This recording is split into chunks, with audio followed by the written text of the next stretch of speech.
Hi guys, in this video I'm going to tell you what causes tinnitus and the 4 things you need to know to treat it.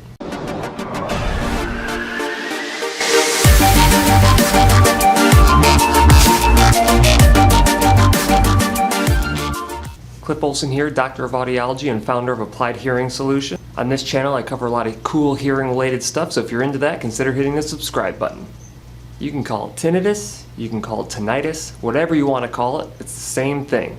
It's that ringing or buzzing in your ears that drives you crazy, especially when you're in a really quiet room. Now 15% of the general public has tinnitus, which is around 50 million Americans. There are 2 types of tinnitus. There's subjective tinnitus and objective tinnitus. Subjective tinnitus is the most common one.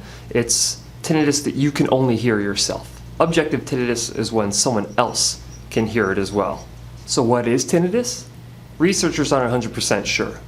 But what they do know is it has a high correlation with hearing loss, which leads you to believe that hearing loss is actually causing the tinnitus. Yes, your hearing loss, whether you realize that you have a hearing loss or not, is likely the cause of that ringing and buzzing sound in your ears.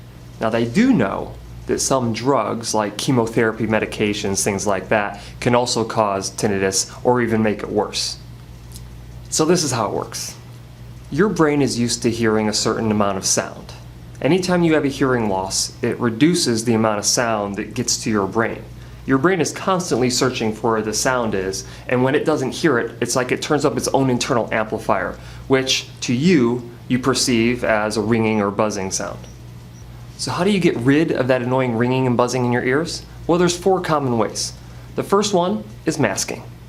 Masking is essentially listening to any sound that distracts you or masks over that annoying sound of tinnitus that you hear.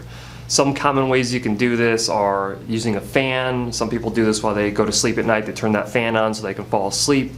The second way is a white noise generator, something that you can plug into the wall and adjust what it sounds like.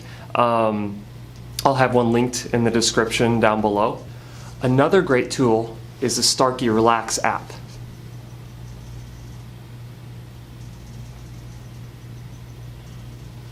All you have to do is go into the App Store on your phone and install it. Shouldn't take very long to install.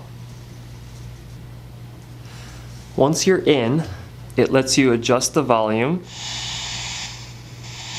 to a sound that is comfortable for you. Once you find that level of sound, you hit next, and you can start the demo session, where it shows you all the things that you can do. So we can make it louder and more high pitch, louder, more soft pitch. We can make it softer, more or low pitch, and softer, more high pitch. And you can find that spot in there that's the sweet spot that masks over your tinnitus. So if that's it right there, you can tap it to save. Now, we can also adjust what type of sound it is. So we have like a wind sound. We have some chiming bells. We have some musical instrument. More musical instruments, raindrops, and ocean waves, and a little babbling brook.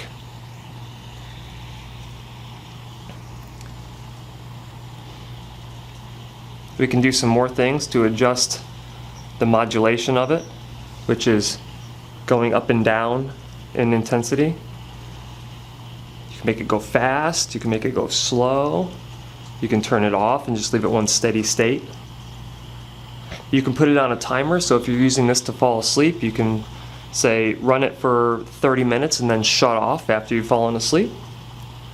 And of course you can continue to adjust the volume up or down. It gives you enough options to essentially figure out which one masks over your tinnitus the best. Starkey Relax is the name of the app. It's not the only app that's out there for masking your tinnitus. NeuroTinnitus has come out with the Tinnitus Alleviator app. I haven't used the Tinnitus Alleviator app yet. It's something that is relatively new. but it works the same way. It essentially masks over the tinnitus that you have and reduces your focus on it, which can be extremely helpful to people who are very distracted by their tinnitus. The second thing you can do for tinnitus is to actually wear hearing aids, like those. See, the reason hearing aids work so well is because it reincorporates sound back to your brain that you are not getting. And if you reincorporate that sound, it tells your brain essentially that you can shut down the internal amplifier that's causing that tinnitus sound. Around 60% of individuals who wear hearing aids who have tinnitus experience relief from that tinnitus. Now, hearing aids have two different effects on tinnitus. One, they can mask over the tinnitus. There's a lot of hearing aids out there right now that actually have tinnitus maskers built into them that your audiologist can program to a level that is more comfortable for you. Not only do they have masking, but you can incorporate relaxing sounds with it as well. Now, the third way is habituation. The whole concept behind habituation is just getting your brain to accept the tinnitus without giving negative emotions towards it. Your limbic system is the system responsible for your emotional response to things, okay? When you can get your limbic system to be okay with that ringing and buzzing sound, it no longer creates this stress response for you, which makes the tinnitus much more tolerable. One of the best ways to do this is with a company called NeuroTinnitus. What NeuroTinnitus does is they take the hearing test from your audiologist and they customize a program for you that has music. And what you do is you wear that periodically throughout the day, and what it's doing is it's playing music right at the level of your tinnitus, and it habituates your brain to get used to it and be okay with it. All right, it's not that it takes the tinnitus away, it just makes it so you don't have a negative emotional response to it. Now, they've done research on NeuroTinnitus, and it is around 83% effective for individuals at reducing the level of stress that they associate with their tinnitus. The only thing that I would argue is potentially better is the use of hearing aids to reincorporate that sound, so it essentially shuts down that creation of the tinnitus for you. Now, there is a fourth way, and that fourth way is stress relief. Now, they've done a lot of research on tinnitus, and one of the things that it keeps coming back to is that when I'm more stressed out, my tinnitus, I perceive it to be much louder. So when that happens, you need to get your level of stress down so it can drop down that perceived tinnitus level.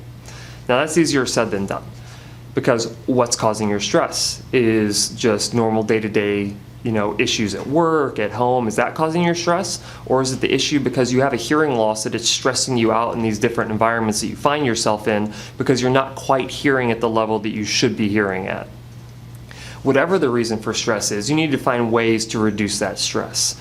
I don't care if it's going to, get a massage, if it's doing deep breathing exercises, whatever it is, you need to essentially find a way to reduce the stress in your life. Now, the things that we talked about before, using the masking app, using hearing treatment in the form of hearing aids, and doing NeuroTinnitus, all of these things, they provide you with that emotional relief from that tinnitus strain. And what does that do? That reduces your stress as well. So those are the 4 ways that I recommend that you treat your tinnitus, right? There is no cure for tinnitus, but there is absolutely effective treatments out there to reduce your perception of it and to reduce your stress associated with it. Now, I have to address it. I always see advertisements, whether it's online or whatever. Anytime you do a search for tinnitus, you always find, use this, magical eardrop solution, or take this vitamin to reduce your tinnitus. None of those have been proven to work. Okay, I'm not saying that they don't, but research has not indicated that they do, all right? And everything that I teach my patients is research backed, all right? And so you can try it if you want. I'm not saying don't try it. If you use it, the placebo effect is extremely strong. So if you think it's gonna work, there's a chance that you might convince yourself that it is working for you. So, all right, what's the first step? The first step is going and getting your hearing tested, all right? There is a small portion of individuals who experience tinnitus who have normal hearing. If that's the case, you'll probably still get relief from these treatment options that I've given you. So your first step is you need to see an audiologist. You have to get your hearing tested Your audiologist will be able to identify the intensity of your tinnitus and the frequency which it's occurring at. Those are critical components in order to develop a treatment plan that gets you relief from your tinnitus. As always, if you have any questions, please feel free to reach out to me directly or leave me some comments in the comment section below. If you liked the video, please give me a thumbs up. If you haven't subscribed already, consider doing so, and I'll see you next time.